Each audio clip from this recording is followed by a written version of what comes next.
സർവവേദാന്ത സിദ്ധാന്ത സാരസംഗ്രഹത്തിൽ അധികാരി നിരൂപണം ചെയ്യുന്ന ഭാഗമാണ്. അധികാരം, വിവേകം, വൈരാഗ്യം, ശമാധി, ഷഡ്കം, മുമുക്ഷുത്വം എന്നീ 4 സമ്പത്തുക്കളാലാണ് ഉണ്ടാവുന്നത്.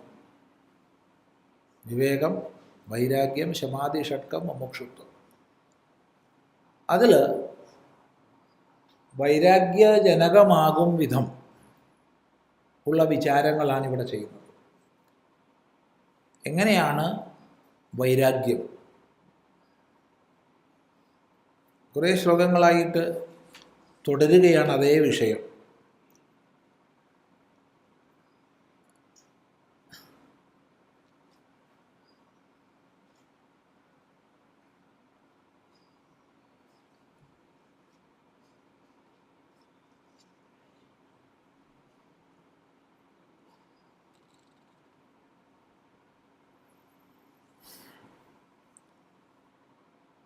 അതിൽ അവസാനം നമ്മൾ ചിന്തിച്ചത് 41 ശ്ലോകമാണെങ്കിൽ സുഖം കിമസ്ത്യത്ര വിചാര്യമാണേ ഗൃഹേപി വാ യോഷിതി വാ പദാർത്ഥേ മായാതമോന്ധീകൃതചക്ഷുഷോ യേ തയേവ മുഹ്യന്തി വിവേകശൂന്യാഃ എന്ന ശ്ലോകമാണ്. 41 ഈ വീട്ടിലും സ്ത്രീയിലുമൊക്കെ അല്ലെങ്കിൽ മറ്റ് പദാർത്ഥത്തിലുമൊക്കെ എന്ത് സുഖമാണുള്ളത്? അവിടെ സ്ത്രീയിൽ എന്ന് പറഞ്ഞത് പുരുഷനോട് പറയുന്നത് കൊണ്ടാണ്. സ്ത്രീയോടാണ് പറയുന്നതെങ്കിൽ പുരുഷനിൽ എന്ന് പറയണം. അപ്പോൾ വീട്ടിലും ആണിലും മറ്റ് പദാർത്ഥത്തിലും എന്ത് സുഖമാണുള്ളത്? വിചാര്യമാണ്, വിചാരിക്കപ്പെട്ടാൽ. ഇവിടെ വൈരാഗ്യജനകമായിട്ട് പച്ചയായിട്ട് വർണ്ണിക്കുന്നുണ്ട്. ഇത് പ്രത്യേകം ഓർമ്മിക്കുക. ഒരു മറവും ഇല്ലാതെ വർണ്ണിക്കുന്നുണ്ട്. പിന്നെ കുറച്ചങ്ങോട്ട് കഴിഞ്ഞിട്ട് എത്രയൊക്കെ വേണമെന്നൊന്നും ആരും ചോദിക്കരുത്. മുമ്പൊരിക്കലും ഒരു സ്ഥലത്ത് സർവവേദാന്ത സിദ്ധാന്ത സാരസംഗ്രഹം എടുക്കണം എന്നാവശ്യപ്പെട്ടു. അത് ശങ്കരാചാര്യ കൃതികൾ വേണം. എന്നാൽ ശരി, ഏതാ വേണ്ടത്? അപ്പോൾ ഒരാൾ ശങ്കരാചാര്യ ഏറ്റവും വലിയ കൃതി ഏതാ? ആദ്യം ചെറുത് കഴിഞ്ഞിട്ട് പോരേ വലുത്. അപ്പോൾ വലുത് സർവവേദാന്ത സിദ്ധാന്ത സാരം, എന്നാൽ അത് തന്നെ വേണം. ആയിക്കോട്ടെ. അങ്ങനെ ഏകദേശം ഈ ഭാഗത്തെത്തിയപ്പോൾ അയാൾ പറഞ്ഞു, സ്വാമി ഇത് വേണോ? നമുക്കൊന്ന് മാറ്റി പിടിച്ചൂടെ? എന്താ കാരണം? അത് കല്യാണം കഴിയാത്ത മക്കളൊക്കെ ഉണ്ട്. അപ്പോൾ ഇതൊക്കെ കേട്ടിട്ട് അവരൊക്കെ സന്യാസിയായി കഴിഞ്ഞാൽ വിഷമല്ലേ? ശരി, എന്നാൽ വേണ്ടാന്നൊക്കെയാ. കുറച്ചു കാലം കഴിഞ്ഞപ്പോൾ എന്നാൽ പിന്നെ നമുക്ക് ഇനി സർവവേദാന്ത സിദ്ധാന്ത സാരസംഗ്രഹം ഒന്നും കൂടി പഠിക്കേണ്ടതെന്നായി. കാരണം മക്കളുടെയൊക്കെ കല്യാണമൊക്കെ കഴിഞ്ഞു. അപ്പോൾ നമ്മൾ പറഞ്ഞു നാട്ടിൽ ഇനിയും മക്കളുണ്ടാവും, അവർക്കും അച്ഛനമ്മമാരുണ്ടാവും. അപ്പോൾ അതുകൊണ്ട് ഈ നാട്ടിൽ ഇത് വേണ്ട, വേദാന്ത പഠനമേ വേണ്ട. അതുപോലെ ഈ മിനുക്കി പറഞ്ഞ എല്ലാവർക്കും ഇഷ്ടമാണ്. പച്ചയായിട്ട് അങ്ങോട്ട് പറയുമ്പോൾ ഇത്രക്കൊക്കെ വേണോ? ശങ്കരാചാര്യർക്ക് അതിൽ യാതൊരു മടിയും ഇല്ല. അത് ശ്രദ്ധിക്കുക. അപ്പോൾ അവിടെ ചോദിക്കുകയാണ്, ഇവിടെ ആണിനോട് പറയുന്നത് കൊണ്ടാണ് പെണ്ണിനെ വർണ്ണിക്കുന്നത്. പെണ്ണിനോടാണ് പറയണ വെച്ചാൽ ആണിനെയാണ് വർണ്ണിക്കുക. അത് നമ്മൾ മനസ്സിലാക്കണം. അപ്പം വിചാരിച്ചാൽ ഈ വീട്ടിലും പെണ്ണിലും മറ്റു പദാർത്ഥത്തിലൊക്കെ എന്ത് സുഖമുള്ളതെന്നാണ് ചോദിക്കണം. വിചാരിച്ചാൽ, ഇല്ലെങ്കിൽ സുഖമുണ്ട്. ഗൃഹേപി, ഗൃഹത്തിൽ എന്ത് സുഖമുള്ളത്? പിന്നെ നമ്മൾ പറയും വീട്ടിൽ സുഖമാണെന്ന് പറയാറുണ്ട്. പറയുന്നവർക്കും അറിയാം എന്ത് വലിയ സുഖമൊന്നും ഇല്ല എന്ന് പറയുന്നവർക്ക് അറിയില്ല. എന്താ അഭിപ്രായം? വലിയ സുഖമൊന്നുമില്ല എന്നറിയാം.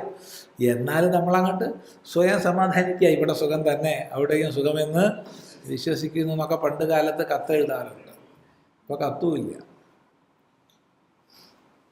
എന്നാലും അവർ കൽപ്പിക്കേണ്ട സുഖം. പിന്നെ ആ സുഖം ഇത് ചെയ്താൽ കൂടും, ഇത് ചെയ്താൽ കൂടും എന്ന് പറഞ്ഞിട്ട് നമ്മൾ പല വസ്തുക്കൾ സമാഹരിക്കുക എന്നല്ലാണ്ട് വലിയ സുഖമൊന്നും ഉണ്ടാവണില്ല. പദാർത്ഥേ ഇതുപോലെ തന്നെയാണ് മറ്റ് പദാർത്ഥ സംഗ്രഹണത്തിലുള്ള ദുഃഖം, ക്ലേശം. എന്നാലും സുഖമുണ്ട്, പക്ഷെ താൽക്കാലികം മാത്രമാണ്. ഇതുപോലെ യോഷിതി സ്ത്രീയിൽ സുഖമുണ്ട്, പക്ഷെ താൽക്കാലികമാണ്.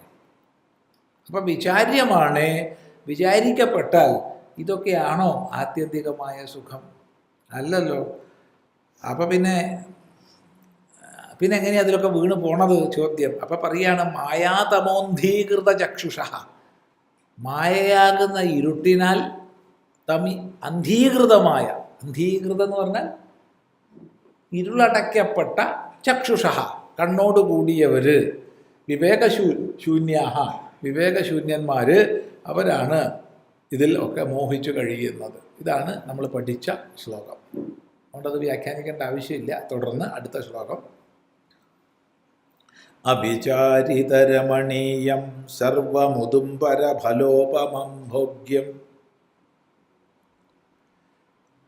അജ്ഞാനാമുപഭോഗ്യം നതു തജ്ഞാനാം യോഷിതി വാ പദാർത്ഥേ. ഒട്ടും സുഖമായിട്ട് ചൊല്ലാൻ പറ്റുന്നൊരു വൃത്തമല്ല. ആര്യയിലുള്ളെല്ലാം തന്നെ കുറച്ച് മോശമാണ്. മോശമല്ല, ചൊല്ലാൻ എളുപ്പം നമുക്ക് ചൊല്ലാൻ പറ്റില്ല. അവിചാരിതരമണീയം സർവം ഉദുംബരഫലോപമം ഭോഗ്യം മായാത് അജ്ഞാനാമുപഭോഗ്യം നതു തജ്ഞാനാം യോഷിതി വാ പദാർത്ഥേ. യോഷിതി വാ പദാർത്ഥേ. യോഷിത്ത്, യോഷിത്ത് എന്താണ്? സ്ത്രീ. യോഷിത്ത്. നാളൊരു ആൺകുട്ടീനെ കൊണ്ടുവന്നിരുന്നു ഇവിടെ, പേര് യോഷിത്ത്. യോഷിത്ത് എന്ന് പറഞ്ഞാൽ സ്ത്രീ എന്നർത്ഥം, പെണ്ണ്. യോഷിതി എന്ന് പറഞ്ഞാൽ പെണ്ണിൽ, സ്ത്രീയിൽ. പദാർത്ഥേ വാ, മറ്റേതെങ്കിലും പദാർത്ഥത്തിൽ. അപ്പം എന്തിലാണോ നമ്മൾ സുഖം കണ്ടെത്തുന്നത് അത്. എല്ലാവർക്കും ഒന്നായിക്കൊള്ളണമെന്നില്ല. ചിലർ ഏത് പദാർത്ഥം ഒഴിവാക്കിയിട്ടും സ്ത്രീയെ കിട്ടാൻ നോക്കും, ചിലർ ഏത് സ്ത്രീ ഒഴിവാക്കിയിട്ടും പദാർത്ഥം കിട്ടാൻ നോക്കും. ഇല്ലേ? ഇല്ല. അതെ. ഇപ്പോൾ സ്ഥാനമാനങ്ങൾ കിട്ടാൻ വേണ്ടി സ്ത്രീയെ ഒഴിവാക്കുന്നവരുണ്ട്, സ്ത്രീയെ കിട്ടാൻ വേണ്ടി സ്ഥാനമാനങ്ങൾ ഒഴിവാക്കുന്നവരുണ്ട്.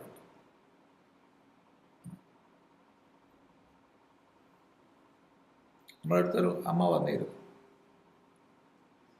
ഒരു 8 വർഷങ്ങൾക്ക് മുമ്പാണ്, അധികമായിട്ടില്ല, 8 വർഷം മുമ്പ്. അവർ വളരെ ദുഃഖിതയായിട്ടാണ് വന്നത്.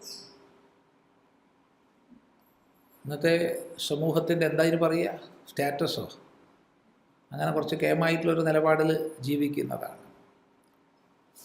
അപ്പോൾ ഇവർ അത്യന്ത ദുഃഖിതയായിട്ട് വന്നത് എന്താണെന്ന് ചോദിച്ചാൽ, ഇവരെ വല്ലാതെ ഉപദ്രവിച്ചിരിക്കുകയാണ് ഇവരുടെ ഗൃഹത്തിൽ നിന്ന്. അതുകൊണ്ട് അയാളെ ഭർത്താവ് എന്ന് പറയാം, പതി എന്ന് പറയാതെ ഭർത്താവ് എന്ന് പറയാം.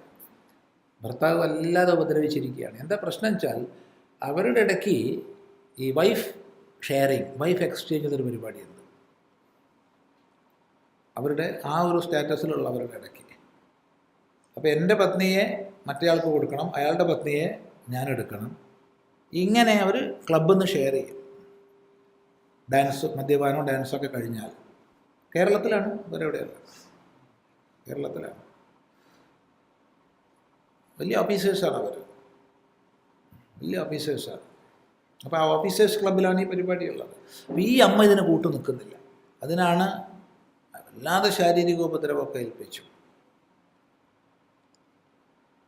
മറ്റവൻ്റെ കൂടെ നീ എന്തുകൊണ്ട് പോകുന്നില്ല?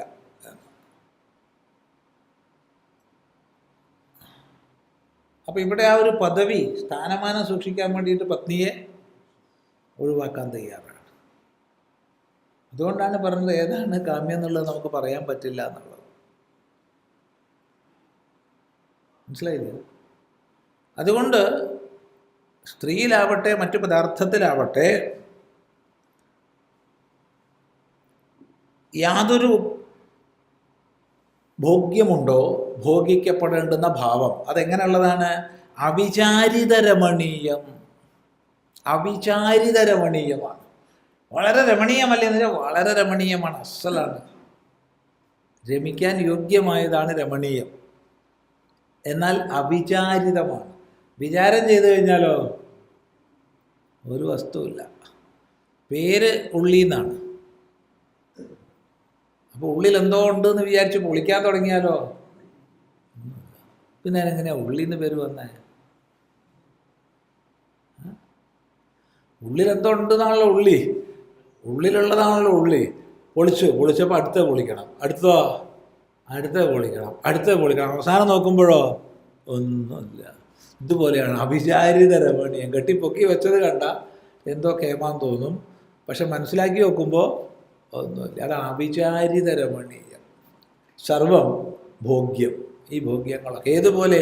ഉദുംബര ഫലോപമം, അത്തിപ്പഴം പോലെ. ഉദുംബര ഫലം നല്ല കൊലയായിട്ട് നിൽക്കണ കാണുമ്പോൾ നല്ല ഭംഗിയാണ്, നല്ല ഭംഗി. കഴിക്കാമെന്ന് വിചാരിച്ചു, എടുത്തപ്പോൾ ഉള്ളിൽ നിറയെ പുഴുവും പാറ്റയായിരിക്കും. പാറ്റകൾ ഇങ്ങനെ പറന്നു പോവും, പുഴുക്കൾ ഇങ്ങനെ എഴുതുന്നുണ്ടാവും. കഴിക്കുമോ? നമ്മളതിനെയും കഴിക്കും കേട്ടോ, അത് വേറെ വിഷയം. അതിനെ കഴിക്കാനുള്ള ടെക്നിക്കുണ്ട്. അതൊക്കെ വൃത്തിയായിട്ട് കളഞ്ഞ് കഴുകി വൃത്തിയാക്കിയ ഒന്നാം തരാണ് കഴിക്കാൻ. എന്താ പുഴുവൊന്നും ഉണ്ടാവില്ലേ? പുഴുവിനൊക്കെ കളയില്ലേ? പുഴുവിനെ കളഞ്ഞാൽ പിന്നെ എന്താ കുഴപ്പം? എന്നാൽ ഈ പറയുന്ന ആൾക്കാർ നല്ല മാമ്പഴ പുളിശ്ശേരി ഉണ്ടാക്കി കഴിക്കുകയും ചെയ്യും. ഇതിൻ്റെ ഉള്ളിലൊക്കെ വണ്ടുണ്ടാവും. ഉണ്ടാവില്ല? ഉണ്ടാവുകയില്ല? ഇല്ല, ഉണ്ടാവും. അസലായിട്ട് പുഴുങ്ങി കഴിക്കാൻ നല്ല. എന്താ അതിൻ്റെ മാമ്പഴ പുളിശ്ശേരിയുടെ സ്വാദൊന്ന് വേറെ കേട്ടോ സ്വാമി എന്ന് പറയും. അതൊന്നും നോക്കണ്ട, അത് കളയുക, എന്നിട്ട് കഴിക്കുക. അല്ലാണ്ട് ഇപ്പം എന്താ. അതിരിക്കട്ടെ. അപ്പം ഇതുപോലെയാണ്. കാഴ്ചയ്ക്ക് നല്ലതാണ്, അടുത്ത് ചെന്നപ്പോൾ നല്ല ഭംഗിയുണ്ട്. എന്താന്ന് കഴിക്കാമെന്ന് വിചാരിച്ച് എടുത്തപ്പോഴോ ഒന്നായിട്ട് പുഴുവും ഈച്ചങ്ങനെ പറക്കും. 10-20 ഈച്ചയെങ്കിലും ഉണ്ടാവും ഒരു പഴത്തുനിന്ന്. പക്ഷെ ഇതൊക്കെ ആയാലും നമ്മളിന്ന് ടെക്നിക്കുണ്ട് പുതിയത്. ഇക്കാലത്തുള്ള ശ്ലോകം അല്ലത്. ഇത് ആ കാലത്ത് ശങ്കരാചാര്യ സ്വാമി. ഇന്നിപ്പോൾ ഇഷ്ടം പോലെ ഏറ്റവും വിലയുള്ള പഴങ്ങളിലൊന്നാണ് അത്തിപ്പഴം. അത് പ്രസ് ചെയ്തിട്ട് ഇപ്പോൾ പുഴുവിനെ നമ്മളാരെങ്കിലും കാണുമല്ലോ പ്രസ് ചെയ്തതിൽ. അത്തിപ്പഴം കടയിൽ നിന്ന് വാങ്ങിയിട്ട് കഴുകാൻ കൂടി ചെയ്യാണ്ട് ആൾക്കാർ കഴിക്കാറുണ്ട്. ഇല്ല, അത് പ്രസ് ചെയ്ത് കഴിഞ്ഞാൽ വല്ലതും കാണുമോ? മെഷീൻ പ്രസ് ചെയ്താൽ നമുക്ക് കിട്ടുന്നത് അത്തിപ്പഴം.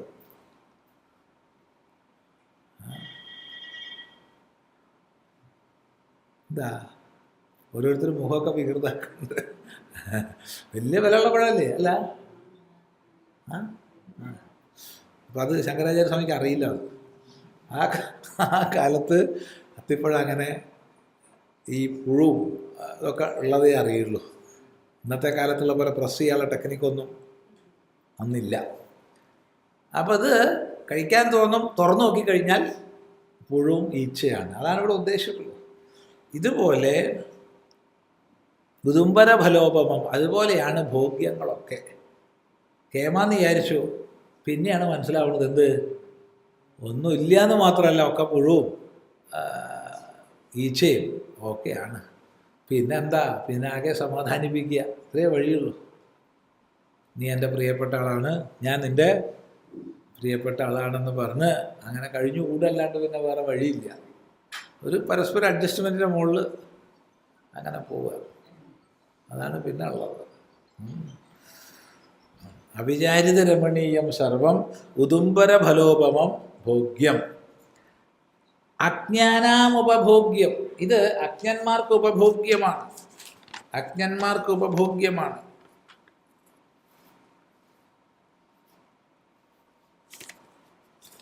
അജ്ഞന്മാർക്ക് ഉപഭോഗ്യമാണ്. അജ്ഞാനികൾക്ക് ഇത് ഉപഭോഗിക്കാൻ കൊള്ളും. അത്രയേ ഉള്ളൂ. നതു തജ്ഞാനാം. അല്ലാതെ തത്വത്തെ അറിഞ്ഞവർക്ക് ഇതിൽ യാതൊരു ഭോഗ്യത്വവുമില്ല. ഏതാണ് പറയുന്നത്? യോഷിദിവ പദാർത്ഥേ യത് ഭോഗ്യം. സ്ത്രീയിലും പദാർത്ഥത്തിലും എന്ത് ഭോഗ്യമുണ്ടോ അതിനെക്കുറിച്ചാണ് പറഞ്ഞത്. പ്രത്യേകിച്ച് ശ്രദ്ധിക്കണം, സ്ത്രീയോട് പറയുമ്പോൾ പുരുഷനിൽ എന്നാക്കി മാറ്റി പറയണം. വ്യക്തമാണല്ലോ. ഗതേപി തോയേ സുഷിരം കുളീരോ ഹാതും ഹ്യശക്തോ മ്രിയത്തെ വിമോഹാത് യഥാ തഥാ ഗേഹ സുഖാനുഷക്തോ വിനാശമായാതി നരോ ഭ്രമേണ ഗതേപി തോയേ സുഷിരം കുളീരോ ഹാതും ഹ്യശക്തോ മ്രിയത്തെ വിമോഹാത് യഥാ തഥാ ഗേഹ സുഖാനുഷക്തോ വിനാശമായാപി നരോ ഭ്രമേണ.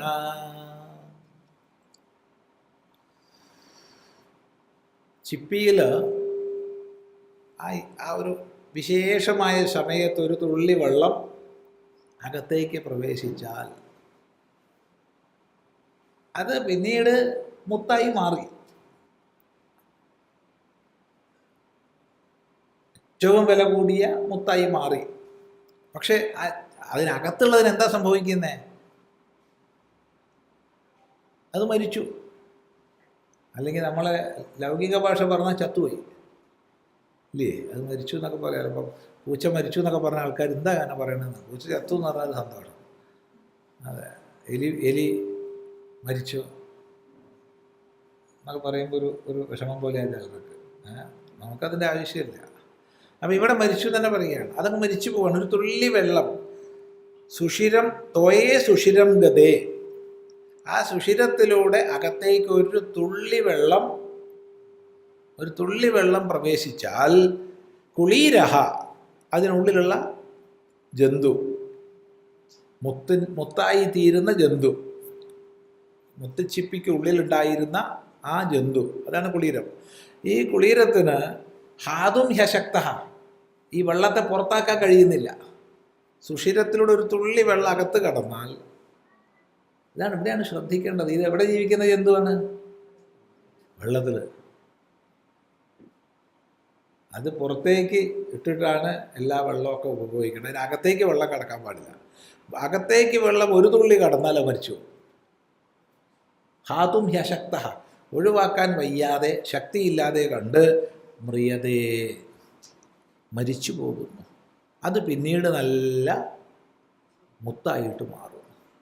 ആ മുത്താണ് നമ്മൾ ചിപ്പി പൊട്ടിച്ചിട്ട് എടുത്ത് മാലകളിൽ, കമ്മലുകളിൽ, മറ്റേ ലോക്കറ്റുകളിൽ ഇല്ലേ ഒക്കെ മുത്ത് ഘടിപ്പിക്കുന്നു. ഒറിജിനൽ മുത്താണേ പറഞ്ഞത്, അല്ലാണ്ട് പ്ലാസ്റ്റിക് മുത്തല്ല. എന്തായാലും അത് മരിച്ചുപോയി. യഥാതഥാ, അതേപോലെ ഗേഹസുഖാനുഷക്ത, വീട്ടിലുള്ള സുഖങ്ങളിൽ ആസക്തനായിട്ട്. അപ്പോൾ അങ്ങനെ പറഞ്ഞു കേൾക്കുമ്പോൾ ഒരു കല്യാണമൊക്കെ കഴിച്ചാൽ വളരെ സുഖമാണ്. എന്താ സുഖം? ഒരു വീടായി, കുടുംബമായി, അതിൻ്റെ ഒരു സുഖം വേറെ തന്നെയാണ് എന്നൊക്കെ 10 പ്രാവശ്യം കേൾക്കുമ്പോൾ നമുക്ക് തോന്നുക, എന്ത് ഒരു വീടായി, കുടുംബമായി, അതൊന്നും ഇല്ലാത്ത എന്ത് സുഖാസ്വാമി ഇല്ലേ? ചില ചോദിക്കും, സ്വാമി സുഖം തന്നെയാണ്. എടേ, ഞങ്ങൾക്ക് സുഖമല്ലാണ്ട് എന്താ ഉള്ളത്? സുഖമല്ലാണ്ട് എന്താ ഉള്ളത്? സുഖം തന്നെ, എപ്പോഴും സുഖം തന്നെ. സുഖം വിട്ട കളിയില്ല, എപ്പോഴും സുഖം. അപ്പോൾ ഇത് ഗേഹ സുഖാനുഷക്ത. നേരത്തെ നമ്മുടെ കണ്ടീഷൻ ഉണ്ട്. ഇതൊക്കെ എങ്ങനെ പറയണോ സ്വാമി എന്നാരും സംശയിക്കരുത്. അങ്ങനെ സംശയമുള്ളവർക്ക് എണീറ്റ് പോവാം. ഇത് തുടങ്ങിക്കഴിഞ്ഞാൽ പിന്നെ ഇത് പൂർത്തിയാക്കണമല്ലോ. ഇത്രയ്ക്ക് പച്ചയ്ക്ക് പറയാൻ പാടുണ്ടോ? അതൊക്കെ സന്യാസിയായി പോകില്ലേ എന്നൊക്കെ പേടിയുള്ളവർക്ക് ഭയപ്പെടേണ്ട ആവശ്യമില്ല. അപ്പോൾ ഗേഹസുഖാനുഷക്ത, ഗേഹസുഖങ്ങളിൽ ആസക്തനായിട്ട് എന്തായി? വിനാശമായാതി, നശിച്ചു പോകുന്നു. എങ്ങനെയാണ് സംഭവിക്കണത്? ഭ്രമേണ, ഭ്രമം കൊണ്ട്.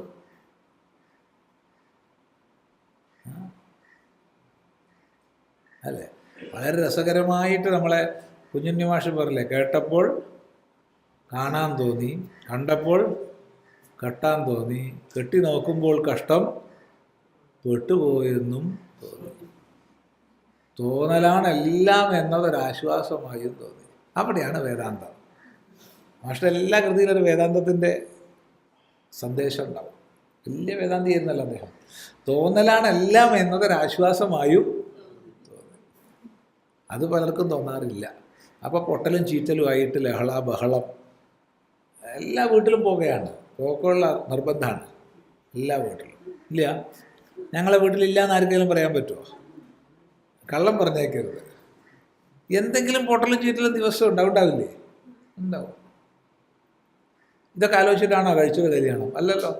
കല്യാണം കഴിക്കുമ്പോൾ ഞങ്ങൾ ലഹള കൂടും, അടി കൂടും, ഇടി കൂടും എന്നൊന്നും വിചാരിച്ചിട്ടില്ല. ഓ, മോഹന സുന്ദര സ്വപ്നങ്ങളായിരുന്നു അന്ന്. ആയി എന്താ പിന്നെ പിന്നെ ഇടി, ബഹളം, പറക്കും തളിക അല്ലേ, അതെ, ഫ്ലൈയിങ് സോസേഴ്സ്, ഫ്ലൈയിങ് കപ്സ് ഒക്കെ ഉണ്ടാവും. അങ്ങനെയാണ്. എന്ത് ചെയ്യാൻ, ഭ്രമേണ, ആ ഭ്രമത്തിൽ ആയിപ്പോയി. ഇന്ന് കഴിഞ്ഞ ദിവസം ഒരാൾ വന്നിട്ട് ചെറുപ്പക്കാരെ ഇവിടുന്ന് കരഞ്ഞു. നിങ്ങൾ പറഞ്ഞാൽ വിശ്വസിക്കില്ല. ഈ കഴിഞ്ഞ ദിവസം സ്വാമി 100-400 സ്ഥലത്ത് പോയി പെണ്ണ് കാണാൻ, ഇത് ഒറ്റൊന്നും ശരിയായിട്ടില്ല. ഞാൻ പറഞ്ഞു സമാധാനം എന്ന് വിചാരിക്കടേ, അയാൾക്ക് കരയാണ്. എന്താണ് ഇങ്ങനെ കരയണത്? ഒന്നും ശരിയാവണില്ല സ്വാമി.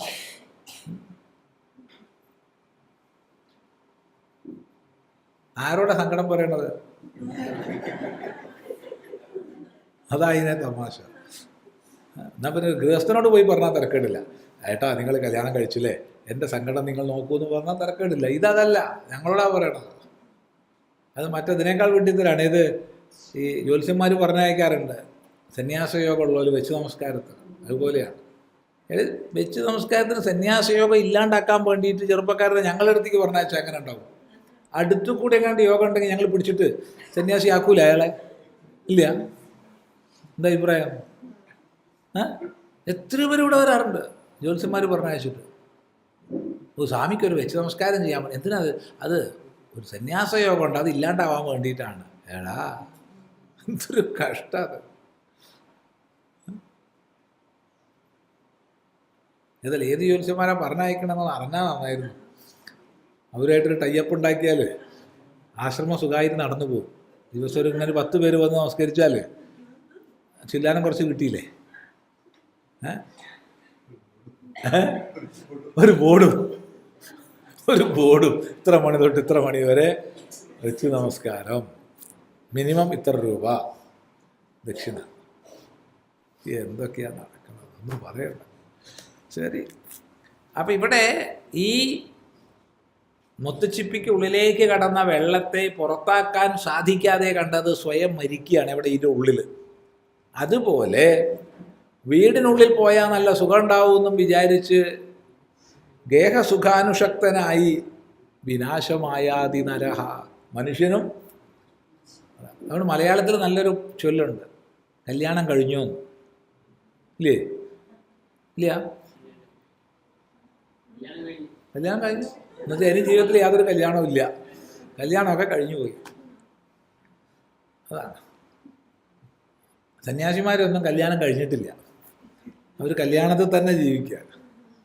അവർക്ക് എപ്പോഴും കല്യാണം തന്നെ, മറ്റൊരു കല്യാണം കഴിഞ്ഞു എന്നാണ്. ഇത് ഇനിയിപ്പോൾ പറഞ്ഞിട്ട് കാര്യമില്ല പലർക്കും. അത് പോട്ടെ, അത് പോട്ടെ. ശരി. അപ്പം ഭ്രമേണ നരഹ വിനാശമായാതി.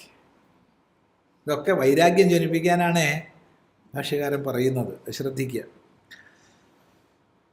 കോശക്രിമിസ്തന്തുഭിരാത്മദേഹം ആവേഷ്ട്യ ച ഗുപ്തിമിച്ഛൻ സ്വയം വിനിർഗന്തുമശക്ത ഏവ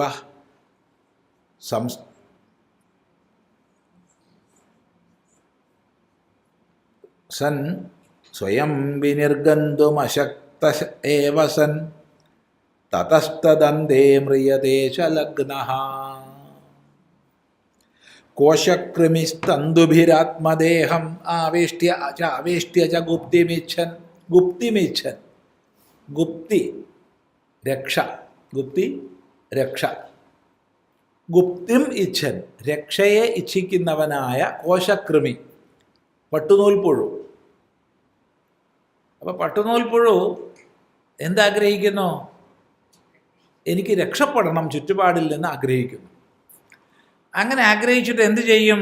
തന്തുഭിഹി ആവേഷ്ട്യ, നൂലുകളെ കൊണ്ട് പൊതിഞ്ഞ് സ്വയം സംരക്ഷിക്കാൻ വേണ്ടി നമ്മൾ പുതയ്ക്കുന്നത് പോലെ യവൻ എന്ത് ചെയ്യും?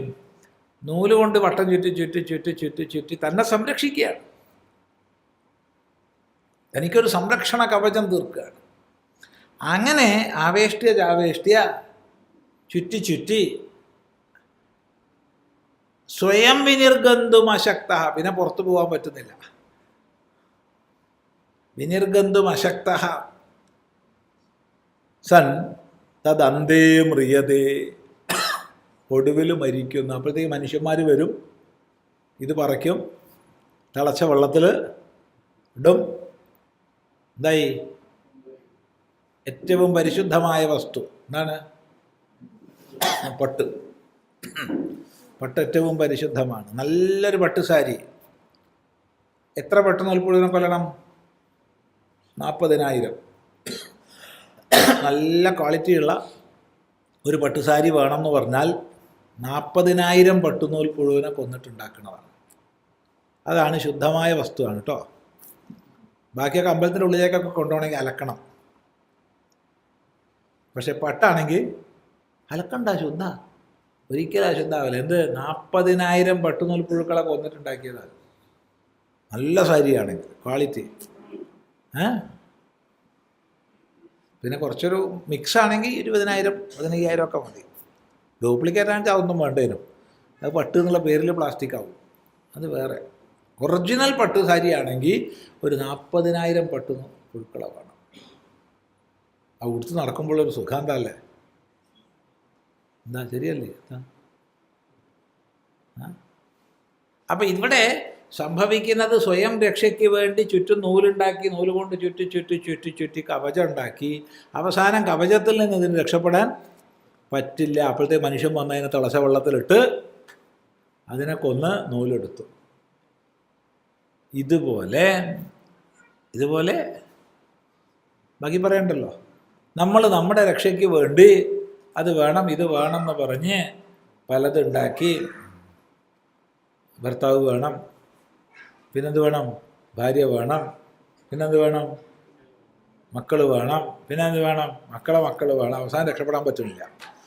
എടാ, ഞാൻ എൻ്റെ സ്വാതന്ത്ര്യത്തിന് പോട്ടെ. അയ്യോ, നിങ്ങൾ പോവുക, പോകാൻ ഞാൻ സമ്മതിക്കില്ല, എന്നും എൻ്റെ കൂടെ വേണം. പിടിച്ചു വെച്ചു. അതാണ് അവസാനം. ഉപദ്രവം പോയി കിട്ടിയാൽ മതിയായിരുന്നു എന്ന് മനസ്സിലുണ്ടാവും, പക്ഷെ പോയാൽ സ്റ്റാറ്റസിന് കുഴപ്പമാണ്. എൻ്റെ ഭർത്താവ് ഇങ്ങനെ തണ്ടി നടക്കാമെന്ന് കേട്ടാൽ മോശമല്ലേ? എൻ്റെ ഭാര്യ തണ്ടി നടക്കാമെന്ന് കേട്ടാൽ മോശമല്ലേ? അപ്പോൾ സ്റ്റാറ്റസിന് മോശമാവും. മനസ്സിലുണ്ടാവും ഒന്ന് പോയി കിട്ടിയാൽ മതിയായിരുന്നു, എന്നാലും പിന്നെ അനുവദിക്കില്ല. ഇങ്ങനെയൊക്കെയാ ലോകത്തിൻ്റെ സ്വഭാവം. ഇവിടെ ഉള്ളവരെ പറ്റി അല്ല പറയണത്, പൊതുവേ ഉള്ളൊരു ലോക സ്വഭാവമാണ് പറയുന്നത്. അതാണ്.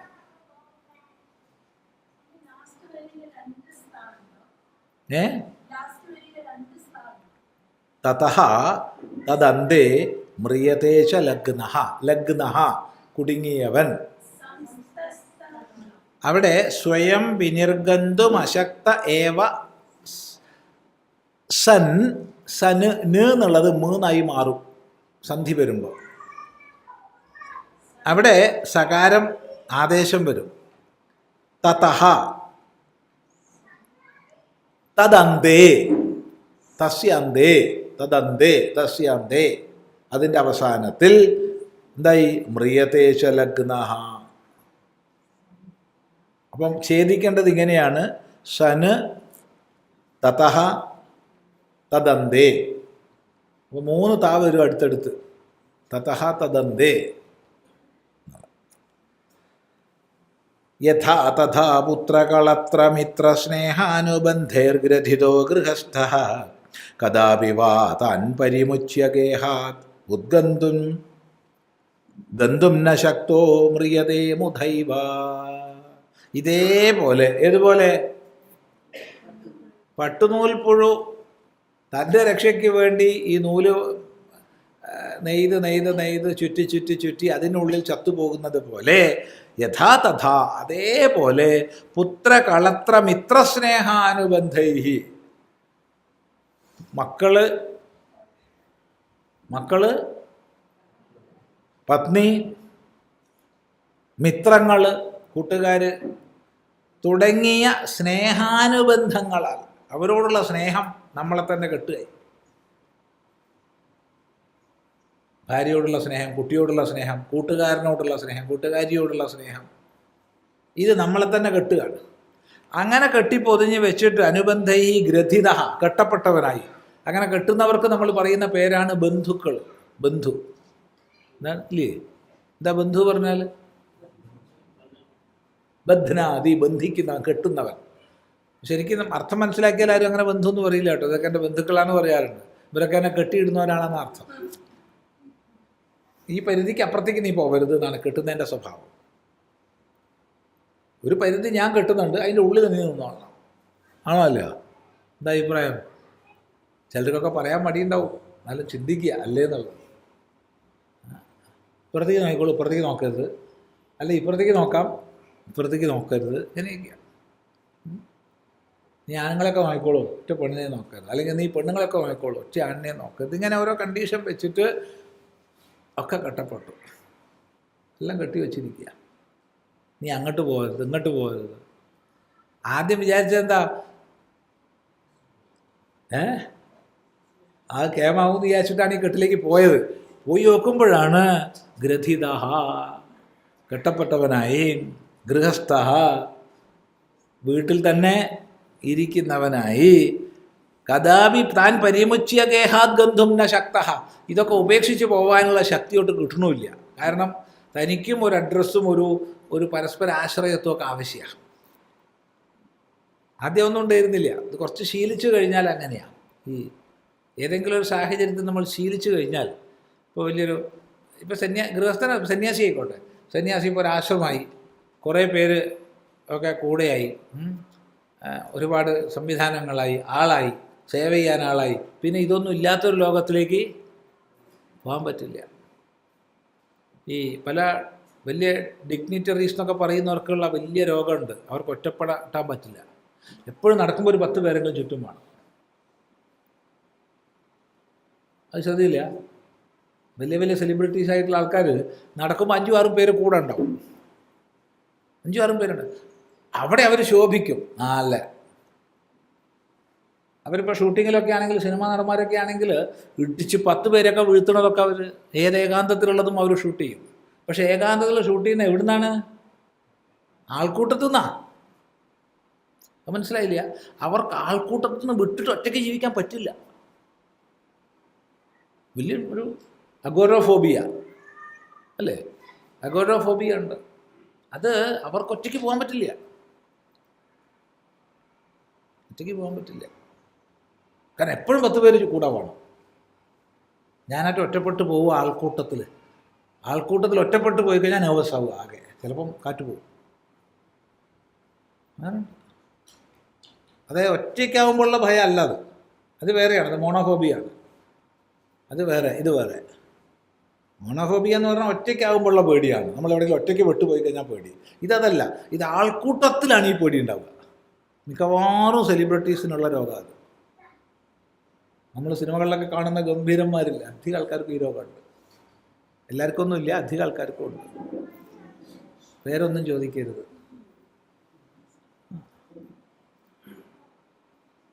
അപ്പം അതുകൊണ്ട് 10 ആൾ കൂടെ ഉള്ളിടത്തേക്ക് മാത്രമേ അവർ പോവുള്ളൂ, അല്ലാത്തടത്തേക്ക് പോകില്ല. അതുകൊണ്ട് ശ്രീരാമ പ്രതിഷ്ഠയ്ക്ക് പോയില്ല എന്നൊന്നും ആരും ആക്ഷേപിക്കാൻ പാടില്ല. ആരെയും കുറ്റം പറയാൻ പാടില്ല ആരെയും. കാരണം നമുക്കറിയില്ല, ആ ഒരു അവസ്ഥയിൽ നമ്മളെത്തിയാലേ നമുക്കത് മനസ്സിലാക്കാൻ കഴിയും. നമ്മൾ ഈ തലത്തിൽ നിന്ന് അയാളെ വിമർശിക്കരുത്, ആ തലത്തിൽ നിന്ന് ഇയാളെ വിമർശിക്കരുത്.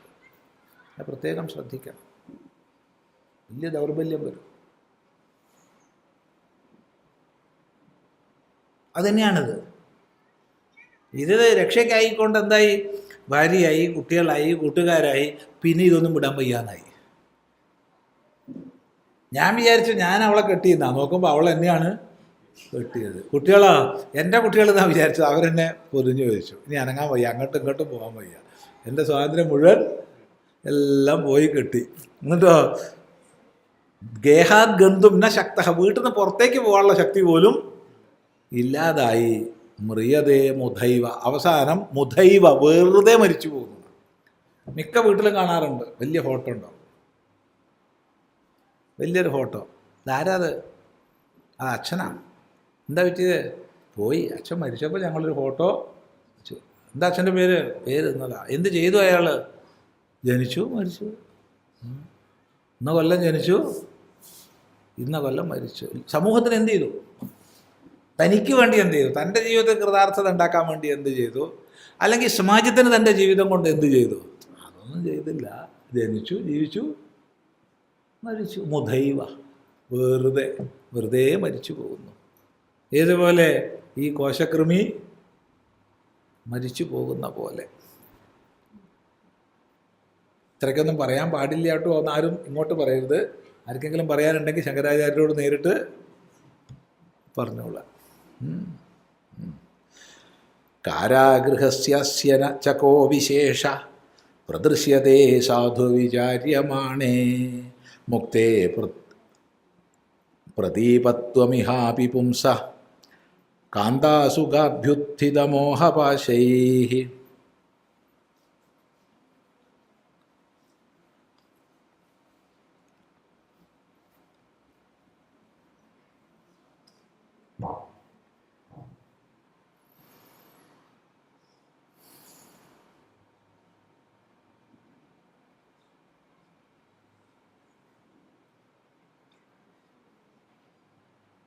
വേറെ ഏതെങ്കിലും പുസ്തകമുണ്ടോ? ഗൃഹസ്യ ചകോ വിശേഷ. കാരാഗൃഹത്തിനും ഇതിനും തമ്മിൽ എന്താണ് വ്യത്യാസം? വീടിനും ജയിലിനും തമ്മിൽ എന്താണ് വ്യത്യാസം എന്നാണ് ചോദിക്കുന്നത്. എന്താണ് വ്യത്യാസം? സാധു വിചാര്യമാണ് കോ വിശേഷ പ്രദർശ്യത. നല്ലപോലെ ചിന്തിച്ചാൽ എന്ത് വിശേഷമാണ്? നല്ലപോലെ ചിന്തിച്ചിട്ടില്ലെങ്കിൽ വിശേഷം ഉണ്ടാവും. നല്ലപോലെ ചിന്തിച്ചാൽ ഈ വീടിനും ഗൃഹസ്ഥനായി കഴിയുന്നതിനും ജയിലിൽ അടയ്ക്കപ്പെടുന്നതിനും തമ്മിൽ എന്താണ് വ്യത്യാസമുള്ളതെന്നാണ് ചോദിക്കുന്നത്. എന്താ? മുക്തേ പ്രതിപത്വം ഇഹാബി പുംസഃ കാന്താസുഖാഭ്യുത്ഥിത മോഹപാശൈഃ. കാന്താസുഖാഭ്യുത്ഥിത മോഹപാശൈഃ. കാന്താസുഖം, അതിൽ നിന്നുണ്ടാവുന്ന മോഹപാശം, മോഹമാകുന്ന കെട്ടുപാടുകൾ. പാശം കയറ്.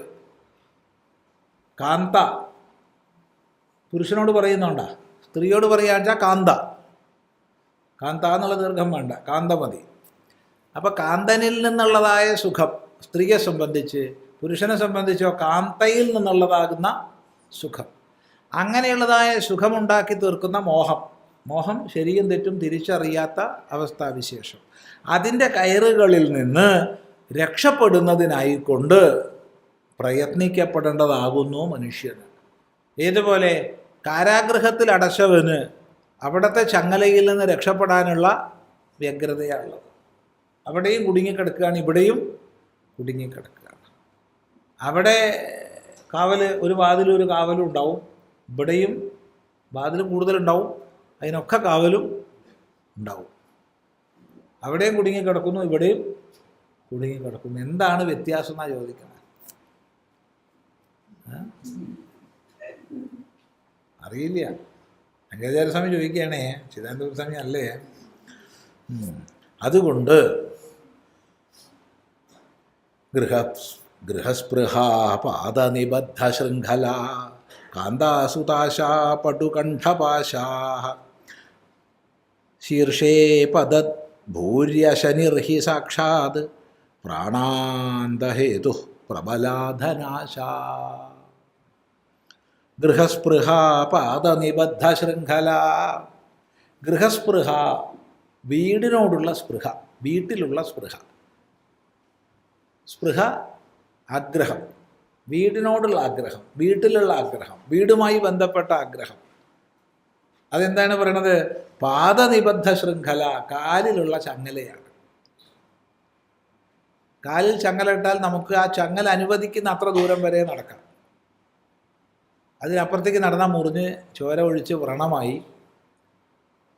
അതിൻ്റെ ഉള്ളിൽ സുഖ, അതിനുള്ളിൽ തരുന്ന ഭക്ഷണമൊക്കെ കഴിക്കുക, കിടന്നുറങ്ങുക, എല്ലാം ഉണ്ട്. പക്ഷെ പരിധിക്ക് അപ്പുറത്തേക്ക് പോകാൻ പറ്റില്ല. പറ്റുമോ? ഇല്ല. അതാണ് പാദനിബദ്ധ ശൃംഖലയാണ് ഗൃഹസ്പൃഹ. കാന്താസുതാശ പടുകണ്ഠപാശാഹ.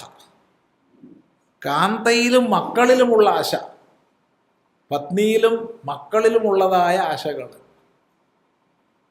മക്കളോടുള്ളതായ താതാത്മ്യം. എൻ്റെ മോള്, എൻ്റെ മോൻ, എൻ്റെ മോൾ അങ്ങനെയാണ്, എൻ്റെ മോൻ ഇങ്ങനെയാണെന്നൊക്കെ പറഞ്ഞിട്ടുണ്ടല്ലോ മക്കളെ കുറിച്ച്. ഈ മക്കളെക്കുറിച്ചുള്ള താതാത്മ്യമൊക്കെ എന്താണ്? പടുകണ്ഠപാശ, കഴുത്തിലിട്ട ചങ്ങലയാണ്. മറ്റത് കാലിലിട്ട ചങ്ങലയാണ്. അത് കുറച്ചും കൂടിയൊക്കെ നടക്കാം. ഇത് കഴുത്ത് തന്നെ ചങ്ങല ഇട്ടിരിക്കുക. അത് കൂടുതൽ കഷ്ടമാണ്. എന്നിട്ട് പിന്നെ പറയാണ് ശീർഷൈപദ ഭൂരി അനശനിർഹി സാക്ഷാത് പ്രാണാന്തഹേതു പ്രബലാധനാശ.